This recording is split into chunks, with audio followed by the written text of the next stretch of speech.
Oh, wrong thing. What's up, everybody? Welcome back to this show. This show is the Big Thing Show.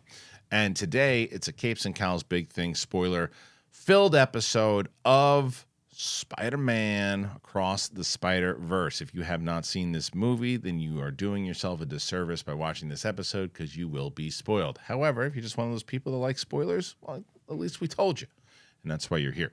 So we're going to be talking about this and a lot more in the world of Spider-Verse, where it goes, what we thought, how it was, did it move us, that and more.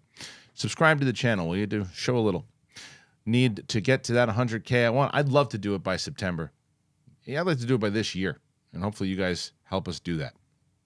You're going to be in New York? Well, get your butts over to the New York Comedy Club on June 23rd. Look at that crew. It's me, it's Mark, it's Double Toasted, Brett, Jen, Kate. We're all going to be there. TheChristianHarloff.com. You can also get live streaming tickets.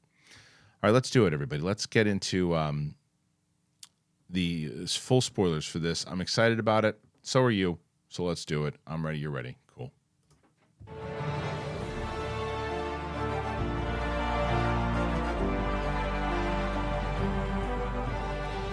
Welcome back, one and all, to the Big Thing. Special Capes and Cows episode. Myself, Winston A. Marshall. Got my Miles hoodie. What up? And Coy Jandreau is here. Miguel O'Hara. Hell yeah. I said this on the episode on Friday. There were so many different times I was like, I need Coy to be here to ask me these questions because there's so many characters that popped up into this movie that I was like, that's got to be made up. Who is that person? Then I would see like an actual cover of a comic book. I'm like, maybe it was real. And then there's these other things. Is there really? Let me ask the most important question. Is there a spider horse? Yeah. There's a spider horse. Yeah. There's also a Spider India. I know some Spider-Man that made India. sense, yeah. Somebody was like, that's not real. I was like, yeah. There's also a Spider T-Rex. That I remembered. Yeah. I don't know how I remember that. But I mean, it's hard. It's an image. That's a hell of an image. I remember that. But the spider horse, I'm like, is that real? And then, so who was the Nicolas Cage one in this? So that was Andy Samberg, and that was Ben Reilly. And he was playing Nicolas Cage. He was doing a Nicolas Cage, like, yeah. Ben Reilly is one of my favorite characters in all of comics, Yeah. and that's what I dressed as at the premiere. Okay. And He is? oh, I love Ben Reilly. Considering how convoluted that entire story is. That's I don't know why. anything about it. Okay, Tell so me. the Clone Saga is a story where in Amazing Spider-Man 151 back in like 1973, Spider-Man encounters a clone of himself and seemingly has to kill it, and he throws it into like a smokestack. So it's like this moment of like, oh man, that was almost really bad. 20 years later, in the 90s, basically the idea is that the Spider-Man we've loved this whole time was the clone, that the real one died. And that caused every fan to be like, no, that's some bull. Like, well, you're not with the clone. But then the clone comes back as Ben Reilly, who's this guy that's like blonde. He works at a coffee shop. He's younger. The reason I like him is I've always seen it as Peter Parker, to me, is power and responsibility gone awry. Like, he's too stressed. He's too responsible. He doesn't know how to live, so he uses comedy as like an outlet, like a laugh. Like a Guardians of the Galaxy, you laugh because you're like in so much pain. Like, there's that. So to me, Peter Parker's always like, I'm under a lot of stress. I'm always overworked. Responsibility. To me, Ben Reilly is like him having a mental break and kind of externalizing a midlife crisis. And it's all there. It's like the blonde hair. It's working at a coffee shop. It's being the younger guy. So I've always seen Ben Reilly as like an existential crisis for a man that has too much responsibility. So I wrote into it a story that wasn't actually in the comic that made me love the character. Did you know that he was going to be in it? Yeah, and I was so excited. And the character himself is this like, I've got so much in my past. Yeah. And so to me, that's this beautiful way to say like, guys, you got to take breaks. Like, even if you're responsible. And so Ben Reilly, the way they showed him was really beautiful to me because it kind of tied into my own headcanon of that representing a thing. And then talking with like, you know, the Phil Lord and Chris Miller about it, they have a similar perspective on all these different Spider people's use in the web of what Peter Parker is. What about Daniel Kaluuya's guy? Because he was... Spider-Punk's great. Hobie Brown, man. Yeah, He's in the comics. Well, yeah, he is. What threw me off about it is that at first I'm so used to Kaluuya doing an American accent, I thought it was Boyega, and I was like, "Good for Boyega, hell yeah!" And then I saw at the credits, I was like, "Oh, that was Kaluuya." Man, I'm out here just confusing my black Brits. That's not cool at all. He crushed, man. To me, I think he was great. I think he was my favorite character of the movie. They took him away from us too fast. But I think I So love that he had an impact. I love that they did that on purpose though, because I think we'll probably was he in that last montage of people? Because it was all the old school. No, because Spider I think people he's they going were to come in to save him. Okay, because he was very relevant, obviously, to where he takes off. I love the whole thing of the anarchy stuff and how he gives the baby props and all that. Sitting on the establishment. Yeah, as I said in the thing, I think this movie, there's definitely laughs, as we just mentioned a whole bunch of them, but we definitely lost some of the laughs that we did in the first one because, as you said, and you said as well too, this kind of has that Empire Strikes Back type of feel, and it's supposed to be a little darker at points, so they had to tone it down just a little bit and show the seriousness side of what this movie could ultimately be. But his lines, the punk, he was hilarious, and even when he takes off and leaves at the end, but he comes back without coming back by giving her the watch, by giving the setup, like he had a lot of the really funny lines throughout it, but still, but staying serious. You know what he actually felt like to me? He felt exactly like what M'Baku did for me in the first Black Panther. So this idea where he comes in at first and you're like, man, fuck this guy. And then by the end of it, you were like, actually, love this guy. You just are a man that stands by your principles and you're actually great. And you've become like this awesome kind of advisor to the actual main character. He had one of my favorite lines in the whole movie, which is when they're in Umbaten and the castle is singing because of Spot. And he goes, oh my God, what is that? A metaphor for capitalism. Yes, and I was like, like what a good line. That was good too. And also, even when he's in the elevator and he takes his mask off, and then Miles says to him, he goes, "How are you cooler when you take your mask off?" It was, I mean, that whole thing, that whole setup of how that worked out, and like there were, I mean, even when I'm thinking about it, there were a lot of funny lines. Even when he's like, "What do you mean? You toothbrush there? You sleep over there?" Yeah, like it's that relationship that Miles does have with Gwen, and I love the way that they actually opened it up. This entire They opened it up with Gwen and Gwen's story. Now, you probably know the first one inside and out. I've seen it twice. If you told me certain parts of it, I go, oh yeah. But like when she came back, was her Peter already dead in the first one? Yes, she was, right? Because it seemed like she went back. They had a lizard flashback. They did.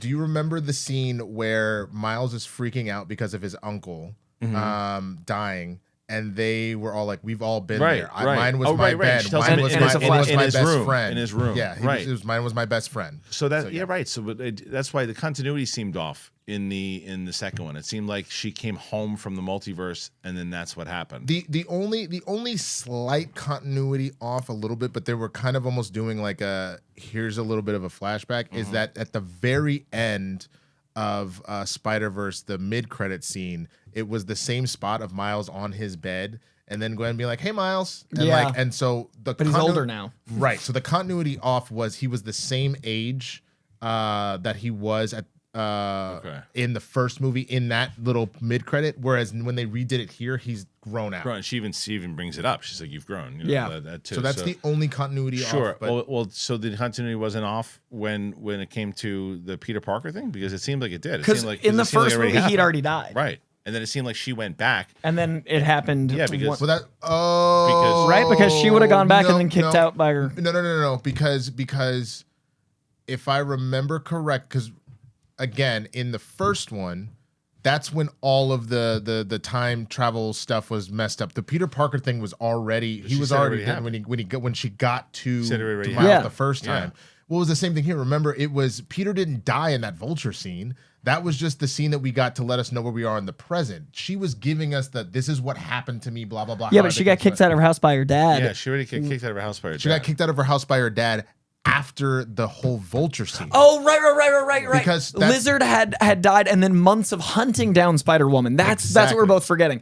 The dad was hunting Spider-Woman for all those months she was living there. The point that he kicks her out is after they finish off Vulture, he's like, "You're under arrest," and starts reading her rights. And she's like, "Dad, can you just be my dad for a minute?" He's like, he just keeps going. And so then finally looks to the other two and goes, "Then can I come with you, please?" Right. So I guess you know what I'm Us seeing Peter was a flashback in that universe. My brain was just not connecting. I was like, no, it was fine. I just couldn't remember why. That was a flashback to months earlier. So when she came back from all of it, she was still in the midst of the dad hunting her. So yeah, okay, I guess. Does that track? Yeah, I guess so.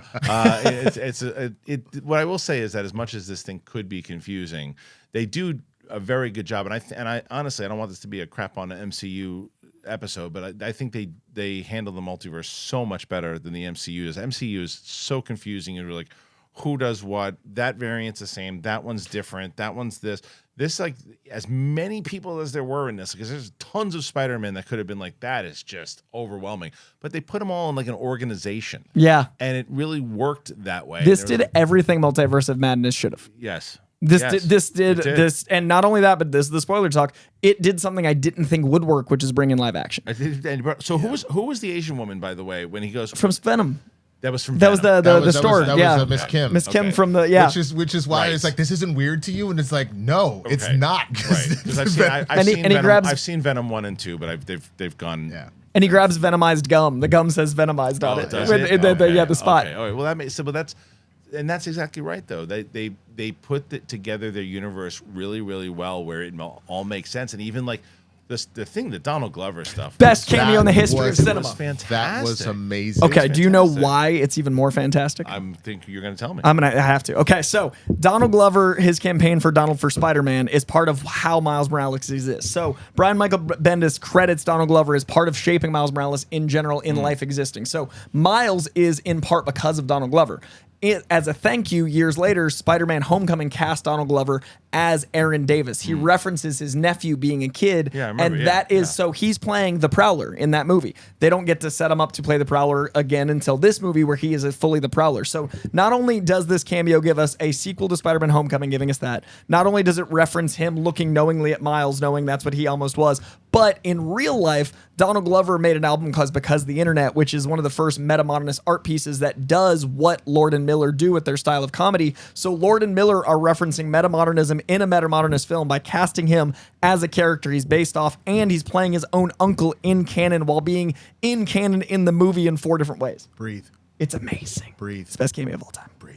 It's beautiful. It's It's hard. really, but it's true. But look, It's also really fun. It was fantastic, and I like that they didn't just do a one throwaway thing where he's just sitting in a cage. They bring him back again. Have him do the slow, because Yeah. what that gave me the acknowledgement of, it almost felt like they were directly like giving a little tip of the hat to Heath Ledger, because it immediately made me think of the Joker in the prison. No, yeah, easily, and they And show. it's yeah. also, he's Hobie Brown in the comics from Peter Parker's timeline. Prowler's Hobie Brown. Hobie Brown in this movie is Spider-Punk. He's Aaron Davis Prowler in this movie, so it also references the multiverse. And also by having him be the Prowler as Aaron Davis, it's giving us a tease of the end where Miles Morales is also the Prowler, because it's also a great metaphor for one decision, losing the dad versus losing his Uncle Aaron, Right. is what leads him to the dark side. So Donald playing the Prowler foreshadows Miles being the Prowler later as a duality of man moment. What I liked about that entire thing at the very end, though, like the way that they played it at the end, like even where he comes back, what I liked, eventually you go, oh, he's in the wrong universe, right? But the reason why I thought they did it really well was when it's so subtle. But when it shows up at first, you're like, oh, you changed your hair. And Yeah. the reason at first where you think like, oh, nothing's wrong with his hair is because he was hanging upside down and maybe his hair was like kind of whatever. And then It's like his haircut. yeah, but then as the conversation starts to go a little bit more into it, you're like, wait a minute, something's not right. And then It was a great reveal. It was a great reveal. Because to be honest with you, this is where I think they were so brilliant.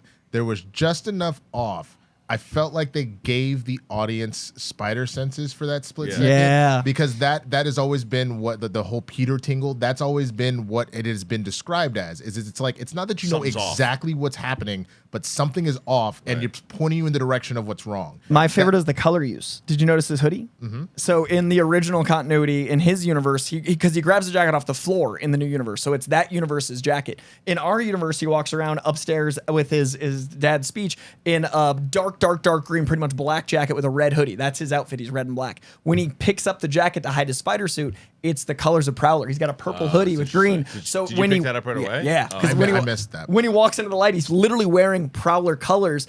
Our Miles is dressed as Prowler. I was like, oh! And then that whole sequence is leading us to find out he's the Prowler. Yeah, see, this is the benefit of having people like Lord and Miller who clearly are like super fans like you. They're like me. It's when beautiful. it comes to it, and like this is why a lot of people will say, and I'm sorry, I know, I always bring it back to Star Wars, but this is It's your Spider-Man. But this is when people always say like they push back on whether or not people who are running this stuff should be big fans of it. Like it's not necessary. No, it's not necessary.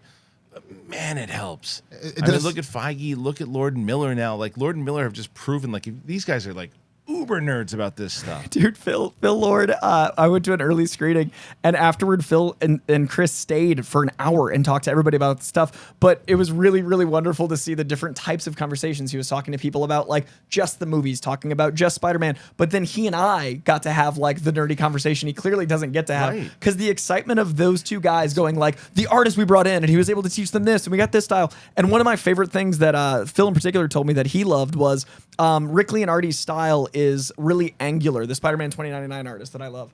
It's really angular. So they used this thing where they basically had his mapping around his face be slightly ahead of him. Do you notice that like his line work is like his cheekbones are out here and stuff? The idea behind that was he's in the future, so he's not fully written yet. Decisions that he makes, he's always a little ahead of himself. So he's literally visually not fully formed in the present. No, the Spider-Man 2099.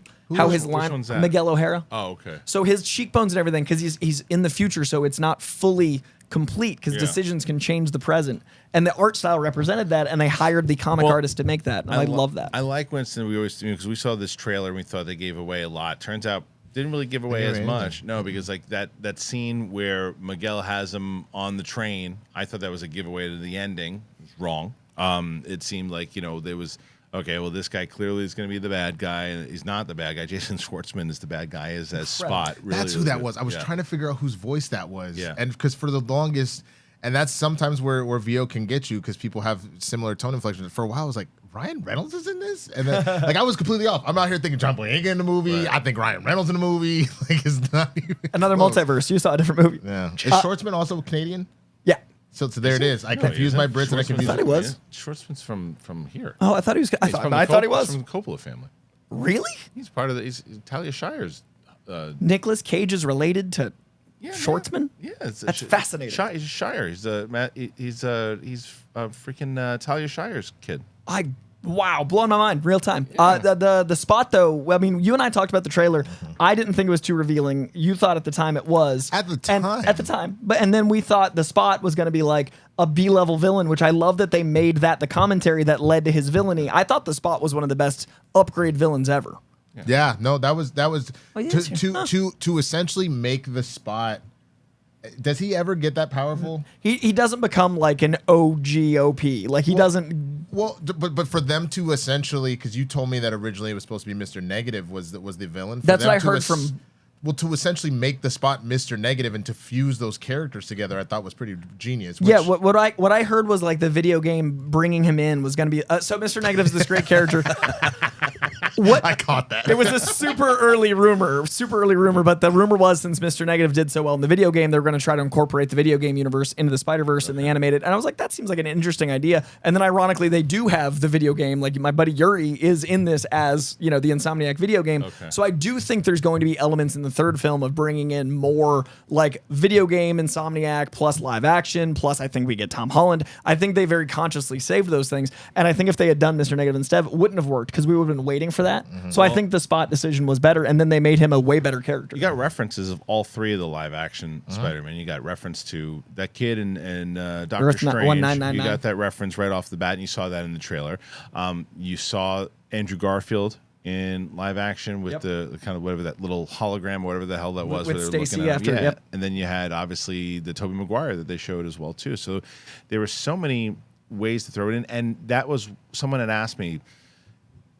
Are there a lot of cameos in there that are just like, oh yeah, I know that thing? And I was like, yes, but it's relevant to the story and the reasoning behind it. Like when you're going through that hall, you would see that stuff. Yeah. And so it makes sense in the way that they played that out. But I want to jump back to the beginning of it with Gwen and the way that they set the opening up and the relationship with her father and how that played out, and then ultimately leading into the Vulture coming in and getting the hell out of there, and then have that moment in general, how that plays out in the introduction of it's both Miguel and then what's the woman's name? Is it Spider-Woman? Jessica Drew. So Jessica Drew, and they bring her in, and then it's like a 15-minute opening or whatever, maybe 10 to 15, and then it's like. It was a really powerful opening that I thought worked really well. I completely agree that, like, at first I was like, wow, they're just jumping right into the movie. But then for you to essentially just realize that was it. Miles is still our man, because you told me some people were out here saying that he wasn't even the like people were what I saw, like I can't even complain is going, oh, it looks like Miles is going to be buried in his own movie. He's not. He's like it is his movie. Right. It just opens with Gwen showing like how this and it's a great introduction to the team. Yeah. The multiverse team. Right. Well, because what it feels like to me, because this is even, correct me if I'm wrong, you've seen Empire a million times more than I have. It's the same thing that happens in Empire where, like, since Luke gets knocked out and is dealing with the Wampa, that, like, you focus on Han and Leia at first and on Hoth base and freaking out about him and all that kind of stuff. In the beginning, yeah. I mean, in the beginning, it's Han trying to find Luke. Right, yeah. right. So, but I'm saying to that point, all you're doing is you could make the clear argument in the same way that like Rey with the new one, it's really about her. That the OG trilogy is about Luke. It doesn't mean that those other characters don't get massive time to shine because it is an ensemble piece with a main focal point. Right. It's the same thing. This is an ensemble piece with a main focal point in Miles. See, I think Miles is the main character. I think it is definitely an ensemble for sure. And I think that, you know, the way that they brought Peter in with the baby, I thought worked really well too. And the fact that the baby has powers and the idea that he's taking her on adventures and stuff too, and he has a new purpose was hilarious. And Jake Johnson was hysterical. The emotional stuff that I really liked. It reminded me of kind of Creed, the first Creed, where Creed was, you know, that everybody talks about this moment in Creed when he's like, I just want to prove I'm not a mistake, right? Yeah. It's ultimately what Miles is trying to figure out once Miguel gives him the reveal. You know, like this it's a reveal of that he's really the big anomaly where he wasn't supposed to be bit by that spider. Such a great reveal. Was that the origin of the comic? So what's so cool is they kind of made the way the comic publishing went the canon, because the ultimate Spider-Man is Peter Parker until they bring in Miles Morales. But then the Ultimate Universe started imploding. It wasn't selling as well. Like in our life, Ultimate comics weren't selling as well. So they were like, we don't need to keep printing these Ultimate line, but we love Miles Morales. Like Miles Morales is great. So the newest Secret Wars is literally a way to bring Miles Morales into our universe. They have an incursion event that ends the Ultimate Universe by bringing in and crashing it into us to just basically bring Miles in. So an entire event comic is just because of how much they loved Miles. So instead of doing all of that, because that's way too much story to tell, and obviously they're doing Secret Wars later, they make it so the spider causes an anomaly, and they bring in all of the lore of Spider-Verse and allow us to have him be a technically abstraction. What do they call him? Abnormality, anomaly. An abnormal. Which one is it? Abnormal. Whichever word that is. But they were able to do that with this story in the same way the comics were able to do it over the long game with just that spider. So it's slightly different, but it's the same landing. Yeah. I mean, well, one, I love the fact that, and then they really drove it home with how much the animation styles clash with each other from all the different spider people. Yeah. I don't think I noticed that the spider that bit him was so animatedly different in the first one than the rest of the universe, but you notice it this time when they're like, that spider's not from here, and then all of a sudden you go, oh shit. On top of the fact that with the 42 on it, I just thought that was spider number 42. That's a direct reference to that being Earth 42, which then doesn't have that spider.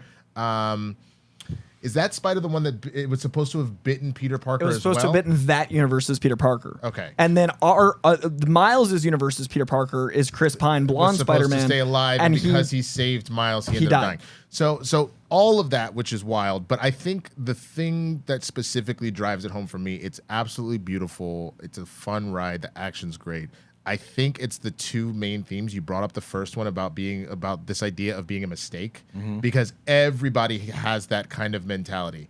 Gwen is out here being like, Dad, I just tried to be like you, to be a cop, like, you know, and like apparently I'm a mistake. Miles in this like whole thing of him being whatever the said mistake is, the mistakes that people make leading to bigger catastrophes. So the idea that, you know, Ben Parker dying originally, you know, was the mistake of Peter's hubris of essentially just being like, whatever, dude, screw you, and the guy kills his uncle.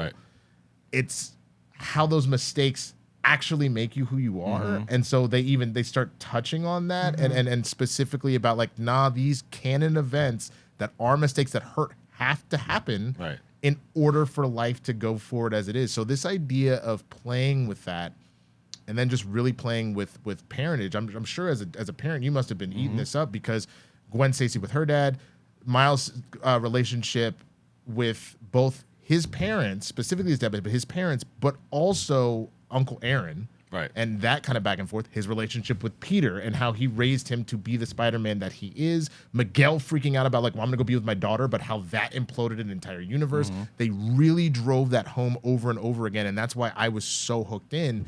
And everybody's like, you said you cried like 50 times. I cried so much. This movie really got me. It was Gwen finally hugging her dad when he's like, I quit the Force, and then finally like rectifying a little bit. That was the moment for me. But I had a really interesting thing where I cried. So obviously with Guardians, I cried because of the intentional emotional like through line to make you cry. Like that movie was like, these are the things that'll make you cry. I had a really interesting thing with this one where I cried over beauty in a way that I don't think I've done since like the movie's gorgeous. There were moments where there was animation that I was like, this isn't an emotional crying. I'm crying because I'm seeing something I've never seen. Well, like it emotionally brought things out of me. It is beautiful the way what they're able to do with the comic book. They did that in the first one, and then they did it in the second one. It just feels like a comic book coming to life, but not in a way that it's like jarring. Like this is just a gimmick. It was like you just blend into the style. You know, the added little thing. I wondered if either of you clocked it. They started doing, because they didn't do this in the first one. They started doing the little text bubbles. Text boxes. Yeah. They sometimes did in the meantime in the first one, but in this one they put the little glossary footnotes. Like when you're reading, they're like, oh, if you didn't read Spider-Man 974, that's where the lizard ended up stealing all of Manhattan. So like they started putting those of like, oh, in Earth 42, this is whatever, and I was like, oh, that was a really cool element. I think a lot of it was my inner child feeling validated. Like, there was a lot of like tears that came from me being like, look, they did the thing that I always dreamed of, and they did it right, and I was unprepared. When after seeing, I mean, this is about as comic blended, not in a way that it loses you, but it's like I can see if you're a massive comic book fan, you can see why this could potentially be your favorite Spider-Man movie. I believe this is my favorite comic book movie. Yeah, but I can understand why, because it's about as blended as into comics, and especially if you've. It's like for me again with Star Wars, where I'm always hoping for like the novels and stuff to pay off in a way that I've been invested for so long and spending much time with certain novels and things. I'm like, just show me my investment was worth something, even if nobody else who's watching understands. Like Knights of the Republic, show me like the certain things, but all your investment paid off in this movie. 30 years of loving a character was given a love letter that felt like it wasn't just for me, but it was like from people like me. Like it felt like a very justified shared love of something. That's why I love talking to Chris and Phil so much, is because it's such a love. Like it's not we're making a movie. It's like we did this because Spider-Man is us. Right. What's the antithesis of gaslighting? Yeah, right. Is it just validation? Is that all it is? Aggressive validation. Because that's essentially what you're talking about. It's like you said, you put all that time and energy into it. You would love nothing more than to feel validated by your love of something, and that's essentially. But making it relevant to a story that pays off, to where you're also being not just the fact it's like, oh, there's are the things that I love. It's also but it makes sense with emotion, making sense and all that. And the crazy part is like when Miles goes into the universe at the end because he goes to the universe where he's supposed to be bitten, or Peter's supposed to be bitten, and the whole world is in a mess and not safe. And they also don't have ExpressVPN. ExpressVPN would keep you safe, but if you were safe and you liked being safe, whether you got bit by a spider or not, you should be using ExpressVPN and then keep yourself green like the Hulk with athletic greens. Let me tell you about it. Our next partner is AG1, the daily foundational nutrition supplement that supports whole body health. I drink it every day. I love it. And I gave it a try, honestly, because Brett Sheridan told me to. And I'm glad that he did, because it's so good. I love it. It tastes good, too. And I'm not a big vitamin person. I know that. You know that at this point. But to take them all in one shot, put it in a water bottle, shake it up, that's it. I drink AG1 before my coffee. And I take it. It gives me a little boost of energy. And then I'm ready to go. And it makes me feel unstoppable. I am ready for the day. I love it. It's really great, because I'm telling you, it was very hard for me. Everyone's like, you got to take this vitamin, you got to take that, you got to do supplements. No, thank you. Give me one. Everything. One shot, done. And it tastes good. Might look green, hence AG1. It tastes yummy. I'm always looking for life upgrades, which is why I've come to love and trust AG1. That's why so many of you trust AG1. That's why I get notes all the time. You guys are trying it. Just did it. Love it. Re-upped. Doing it again. I keep getting it over and over and over, and that's why they've been so associated with this show. It's delivered to you every month. It's been very easy, super easy to make it a daily habit for me. And get those travel packs. I'm going to be going on the road soon, and I'll be taking that with me. If you want to take ownership of your health, try AG1 and get a free 1-year supply of vitamin D and 5 free AG1 travel packs with your first purchase. You have to go to drinkag1.com/bigthing. That's drinkag1.com/bigthing. Check it out, baby. Economy stinks right now, guys. It stinks. You got to save money. Let's save money together. I was spending over $100 easy on the streaming services, Netflix, Disney Plus, Prime, whatever it is. But since I started using ExpressVPN, I've saved money every month. How'd you do that? Well, that's what I'm telling you right now. You got to listen. All streaming services, whether they're Netflix, whoever, they actually have thousands of more shows than you think. You don't see them all because they give you different shows depending on your country. So what you see on Netflix here, completely different to what someone sees in Italy, South Korea, whatever. But using that ExpressVPN app, you can change your online location. ExpressVPN has over 90 countries to choose from. So every time that you run out of stuff to watch, you just switch to another country and you unlock a new show. So there's a lot of different things you can check out that's like, oh, I didn't even know that this show existed. Well, now you do.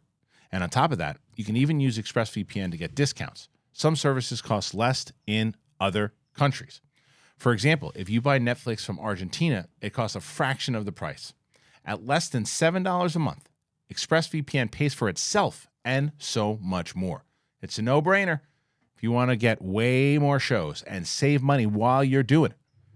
Go to expressvpn.com/thing. Don't forget to use that link so you can get 3 extra months for free. expressvpn.com/thing. expressvpn.com/thing to learn more. All right, like I said, everybody, ExpressVPN and AG1 Athletic Greens, love both of them. Please let us know if you have used either one. It really not only will help you out, it helps out the show tremendously. So please go ahead and do it. I hope that I confused you again, like I always do every That was nice work. The Good. tangent's always Good. strong. I was unprepared for an Express Happy to VPN. hear. Yeah. So what do we? Overall, we knew the ending. I'm not gonna say I don't love the ending. It's not true. I really love the ending. But it does leave you going, huh? Because it's clearly just now. Go wait. Don't worry. Wait until March. When are you gonna figure this? I think I knew, so I didn't mind. I honestly hope that it does not go the way of Matrix Reloaded and Revolutions, but it literally felt the exact same way. And you could say the same thing about an Infinity War and Endgame. You ended it at literally an intermission break.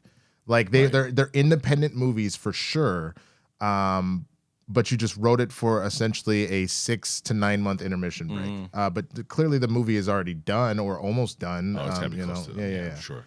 So I felt very good about how it personally felt good about how it ended. I know some people didn't, but for me, it felt really interesting to go, hey, it's a cliffhanger, but it's not doing it in a way that's like challenging you. It's not like, aha. Like it doesn't feel like Infinity War didn't feel like an aha. It felt like, man, you've got to resonate on this. Well, I think that's the difference, right? It's like where I think that clearly Infinity War is a cliffhanger, but there's such a big epic buildup.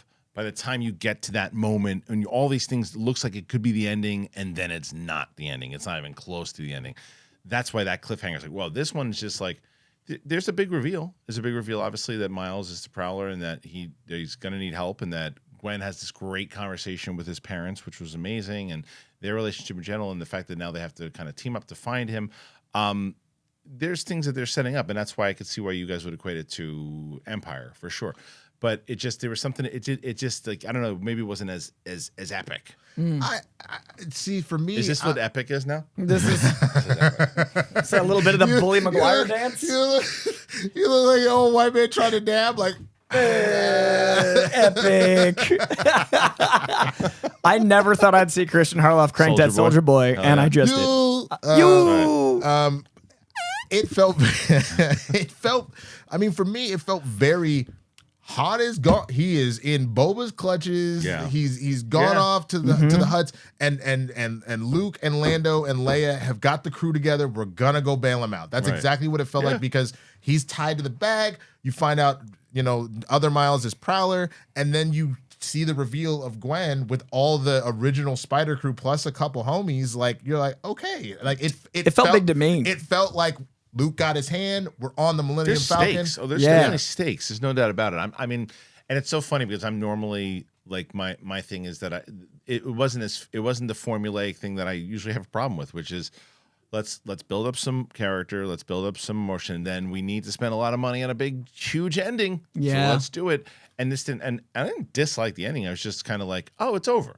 That's I think that's what it was. And not that it didn't have impact, not that it didn't have not that it wasn't the right ending. It was. But it just I sat there going, oh, it's over. And there's no post-credit scenes. There's just I noticed when Miles was running the signage, but even before he got to his room, the signage was different, like the billboards in the background. Well, So I almost didn't. I got confused for a second because, and that's what I'm saying. They did a great job of making us feel like we had spider senses when he's running by. Remember in the first one we saw Coca-Cola versus Cola Coke or something like that, right? When he's running by down Manhattan, it just says soda. And did you see what it says underneath? It's a drink or something like that? It's a generic brand. It's a generic brand. It says soda. Yeah. It's a generic brand. Yeah. And I was like, genius. Yeah. And that makes you go like, wait a second. I didn't, all I did is I was just like, yeah. and I was like, what the hell is that? Because they hold on it longer than normal, so you have time to go like, wait a sec. And for me, as soon as that started, I had a thing where I was like, oh no, it's about to end. Oh, and I didn't want it to end, so I think maybe that's why I like the ending more, because I got the emotion of building those stakes up to where like, oh no. Whereas if you hadn't clocked that, it might not feel like the buildup you wanted. Right. Well, you know what's funny is that it's a long movie. It's like what 2:30, but I think you said this. It doesn't feel long. No, it doesn't, because I think that there's a movie recently, and maybe it was Fast X or whatever it was. There was some movie that I saw that was like, it was long and it just shouldn't have been as long. Like, it wasn't as necessary to be long. There could have been things to cut out. I don't know what you cut out of this movie. It's so much. I really don't. Like, it's like the detail is there, and like every little thing that they put in there, and even I really like little moments that I enjoy, like when Miles is trying to break out of the spider quarters and he goes invisible and he's working the computer and to get himself to the next dimension. That was a really great scene. Like, there's so many just really memorable scenes that if you start to use your mind and go, wait, what about that? Oh yeah, that was really great. That was really great. It's like, that's always to me what quantifies like a really great movie. It's like, can you remember the movie, and then when you do and you start thinking about it, you almost can piece each part because why it's necessary. And why it's necessary. The Spider Society scene, I think, was could have gone horribly wrong. Yeah. Two scenes that could have gone really badly are the canon scene, which I'm so glad wasn't in the trailers. I'm so glad there was no talk of canon, because that made a great plot. Yeah. So the canon scene could have been very cheesy. Instead, they did everything I wanted Multiverse of Madness to do and more. And then the Spider Society scene could have felt like they're just doing Easter eggs, but instead it was all the spiders having plot-driven ways of attacking that narratively worked. And I love little details like my guy Ben Reilly, Scarlet Spider is like of the 90s, and he's got those great lines, and he's very 2D. He swings angularly, but all the 90s art is very angular. So when they had him swinging in at the very end, he's like changing his vectors. But then the 60s Spider-Man that's like, I can do anything. He can only go straight and flat because that's what the animation would have allowed. So the canon of the animation style only being a singular vector versus the 90s being a multiple vector allowed that Spider Society scene to tell a narrative while being Easter eggs. Who's the Spider-Man when Gwen comes, when she's looking for him and she goes back to his original world, the Spider-Man that's there like waiting, and she's like chucks him to the side? Oh, I think that's Jack Quaid. Wait, what do you mean? There's a Spider-Man when she comes back in, there's like a Spider-Man that's like on like doing patrol or whatever, and she comes in and she takes the wrist thing and she throws him through it and it disappears. I don't know which Spider-Man that was. I mean, not that I would have known. No. I know. I'm just trying to remember that scene because I vaguely remember what you're talking about, but for some reason it's not ringing a bell. It's fine. But it doesn't really matter. So you just want to. It's probably someone that you would know. It's when she first, when she goes back before she runs into his parents, and she and when she gets to the I thought that was Riley because doesn't she dispatch? Was that Riley? Oh yeah. She dispatches Ben Reilly. Yeah, I know there's a scene with Jack Quaid and her, and that's the one like Jack Quaid Spider-Man. So that's the scene I thought you were talking about. But no, that's the Ben Reilly, the guy in the hoodie that I love. The one you love. Yeah. Okay, cool. So I think that there's really, I mean, that's the majority of the stuff. And I love the scene, by the way, the whole barbecue scene and the stuff with his dad's parents and the cake stuff. Like, dad. When he's doing the stuff with the cake, though, when he's flying through and he's got it, I'm like, that cake's gonna be a disaster. What are they gonna do? And then he opens up and it's a disaster. I was like, I'm not proud. Yeah. It was hilarious. That was that Lego Batman or Lego movie like humor right there, where you open it up and the cake specifically, I'm not proud. Yeah, and then but there was also but even being able to relate that to he's trying to tell his parents, and he wants to tell his parents, and he has this thing, but then Gwen has this thing where she does tell her dad, and it doesn't work out for her. She's like, "Don't do it, trust me." So like he already had doubts, and now he's got the girl that he's fallen for tell him don't do it. So it's like, and then when he finally does it, it's in a different universe, and it's like even at first, and I still didn't catch on right away when he told the mom. I was like, oh, maybe the mom doesn't really know a lot about Spider-Man, does she? Because you never really see it. I was like, oh, maybe the dad does, and I'm like, wait a minute, no. But that was the other thing I was noticing. There is a and that's again the spider sense is going off. How many different times, whenever one parent is there, the other one is almost always there. Right. The two exceptions I can think of off the top of my head are in this movie when he's talking to his dad after the first Spot fight, and he's like, "Well, maybe you should let your son just do whatever he wants instead of stop being." And the other one was when he was talking to his mom when she was just like, "I'm gonna let you go, but like you need to make sure that you stand up for yourself and blah blah blah blah blah." I was like, why is he having this full conversation with his mom and his dad is nowhere to be found? I was like, oh shit, his dad is dead. This is, again, another spider sense moment where I was just like, they did such a good job of telling you everything without telling you anything until it was time. So it was, wow. Two little things that remind me when you were talking. The Gwen Stacy Miles upside down sequence is one of the most beautiful things I've ever seen in film. It's great. That whole relationship and the way they shot it and every moment of that is just so beautifully written. And I love that this was a metamodernist drama versus a metamodernist comedy because it allows you to be so sincere while in a very absurd setting. Like the sincere irony and ironic sincerity is usually used for humor, like 21 Jump Street, like Cocaine Bear. But instead, they use true sincerity in absurd circumstances to tell this really beautiful drama, but that allows scenes like Gwen and Miles to be upside down as spider people, talking mask off. As kids. And as kids, and it's a 10-minute scene. It's long. Yeah, it's long. And it doesn't feel boring. It doesn't feel, and you're just like breathing in this love. Yeah, so that's, again, I hate to do this all the time. Mandalorian, season 3. When we had Katie in here, she's talking about, they had this scene in Mandalorian 3 where she's talking to all the Mandalorians and giving them that William Wallace speech, and they chopped it to bits. And there was like that much of it left where it could have been this longer conversation that instead of this incorrect philosophy of faster, stronger, more intense, instead of that, it's like, no, let them marinate on looking out at the city upside down. Let them have conversations, build on the relationship, build on the emotion. And that's in a 2.5 hour movie.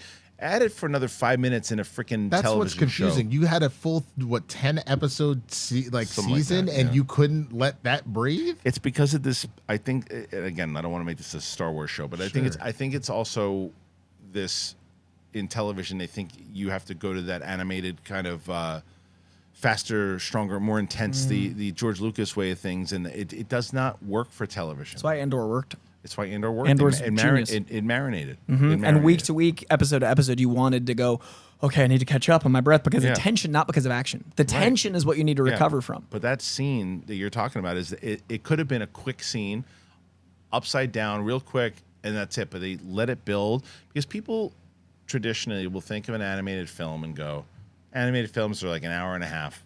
That's it. That's what people have the patience for. Yeah.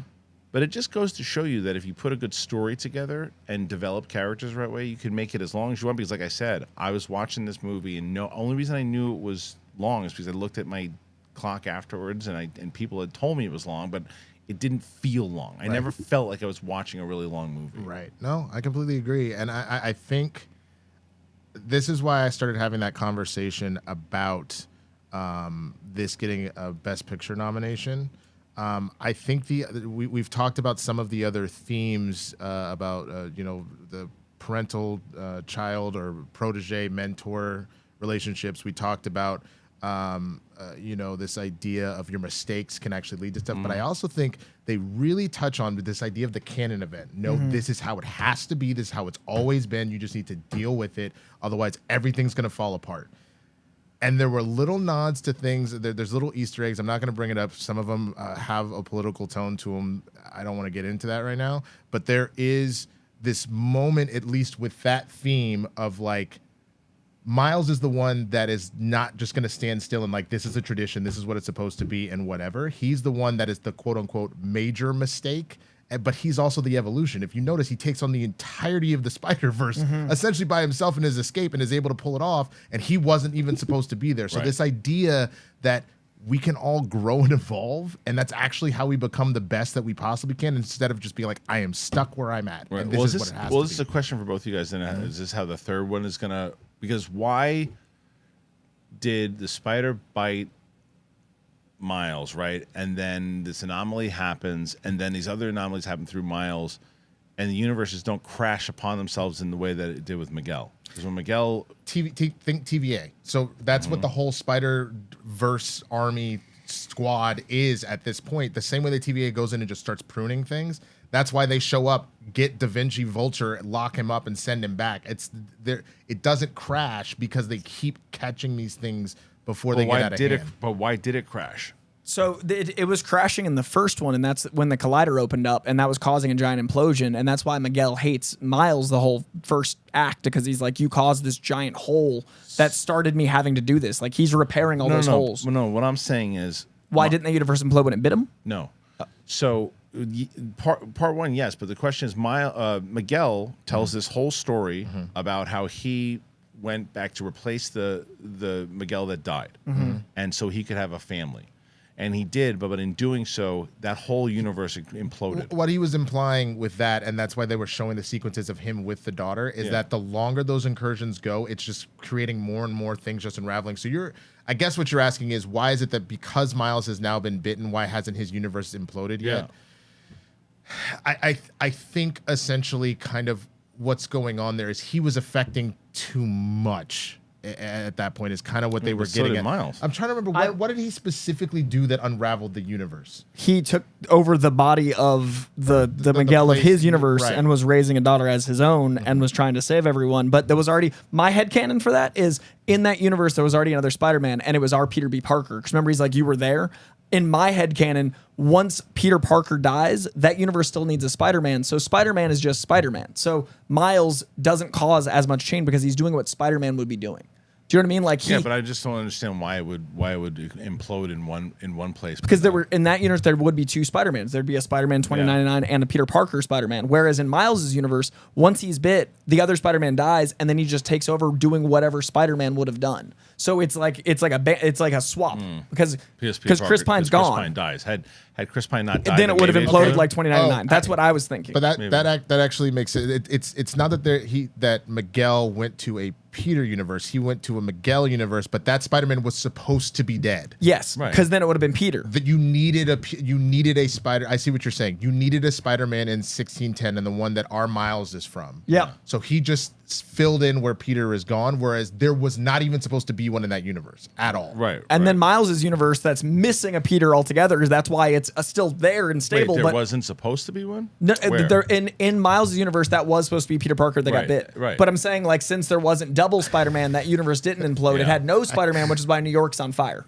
The universe you're asking about, when Miguel tells the story of, I went to a new one where I could go be with my daughter, and then that universe imploded. That universe was not supposed to have a Spider-Man there. He went there. He's not so he's saying. There was two Spider-Men there, because remember, Peter B. Parker was there. He said, remember, you were there. The universe that Miguel went to had two Spider-Men for a time. This is what I'm saying. Nobody really knows. No. When the universe with Miguel taking over the body suddenly had two Spider-Man, because No, because that universe is gone. Peter B. Parker went back to his universe and got with Mary Jane and had their kid. He went home. I'm saying the universe Miguel imploded was a universe where there was no more Spider-Man. That Miguel died. Right. And he went in and took over that dude's life. So that's why it fully unraveled, because that anomaly had plenty of time to just completely destroy that universe. That's why. But I thought there was a Peter Parker in Miguel's universe. In his original one? Yeah. See, who knows? I need to rewatch it again.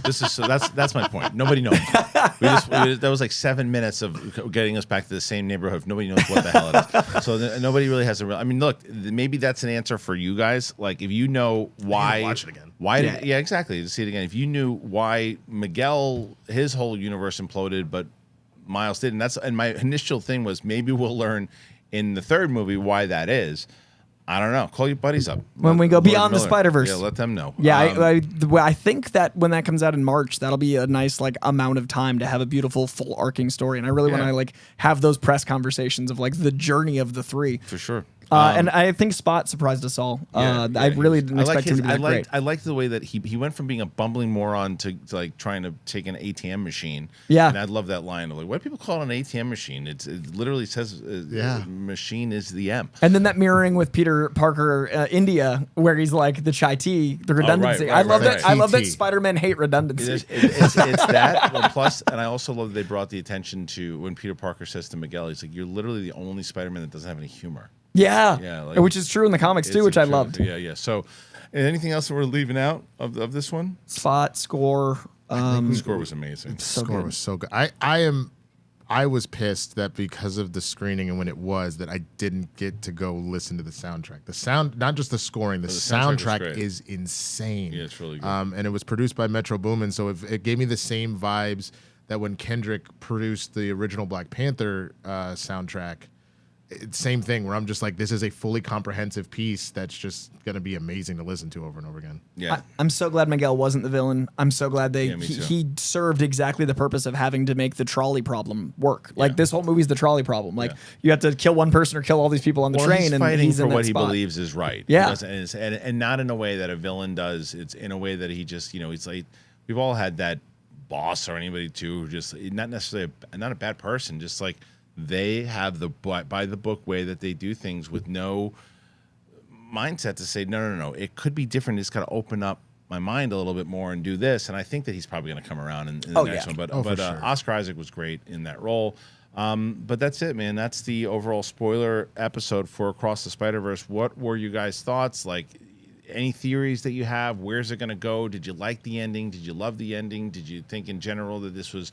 Where do you stand on as far as the Spider-Man? Is it one of the best? I understand totally where these guys are coming from, but do you kind of run back more into the camp of the live action being the best? Where do you stand? So make sure you let us know. And if you want to follow any of these characters, Winston, where can I find you? Find me. You see my name right there at the Swaggy Blurred. Come join me over on TikTok, Instagram, YouTube. I've been doing my Breakfast AM news series and a lot of other fun stuff.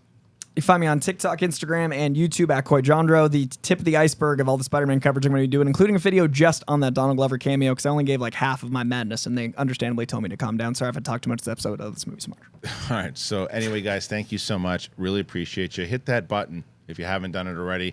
You can find more episodes of the three of us. You find some more episodes with the rest of the crew and some interviews here and short form, long form, all of it. And then you can come see us at New York, June 23rd. Check it out, man. Thank you guys so much. We appreciate you, and we will see you on the flip side. For myself, Coy, and Winston, see you next time.